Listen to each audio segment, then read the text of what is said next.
तो ये है महावीर और जैन रास काव्य परंपरा पर एक त्वरित नजर। यहाँ हम ये समझने वाले हैं कि कैसे महावीर की प्रेरणा से एक पूरी साहित्यिक परंपरा शुरू हुई और सदियों तक चलती रही। पहले तो आप देखिए विद्वानों की भाषा में और फिर आम लोगों की जबान में। चलिए इससे जुड़ी 3 खास बातों को जल्दी से समझते हैं। तो सबसे पहली बात, इसकी नींव पड़ी महावीर के जन्म से।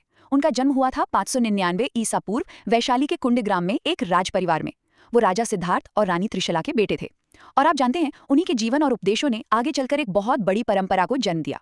दूसरी बात, सदियों बाद इसी परंपरा को साहित्य के रास्ते आगे बढ़ाया गया और यहीं से रास काव्य की शुरुआत होती है। अब ये रास काव्य क्या था? ये ना एक खास तरह का स्टाइल था जिसमें कहानियों को गाकर सुनाया जाता था। और जो सबसे पुराना रास काव्य हमें मिलता है वो संस्कृत में लिखा रिपुदारण रास है। ये लगभग 905 ईस्वी का माना जाता है। और आखिर में तीसरी बात, ये जो परंपरा थी ये सिर्फ संस्कृत तक ही नहीं रुकी। मतलब जब बात आम लोगों तक पहुंचने की आई तो उस समय की बोलचाल की भाषा यानी अपभ्रंश, उसमें भी रास काव्य लिखे गए। और इस भाषा में जो पहली रचना थी वो थी उपदेश रसायन रास, जिसे जिनदत्त सूरी ने लिखा था। यह असल में एक शिक्षा देने वाला काव्य था।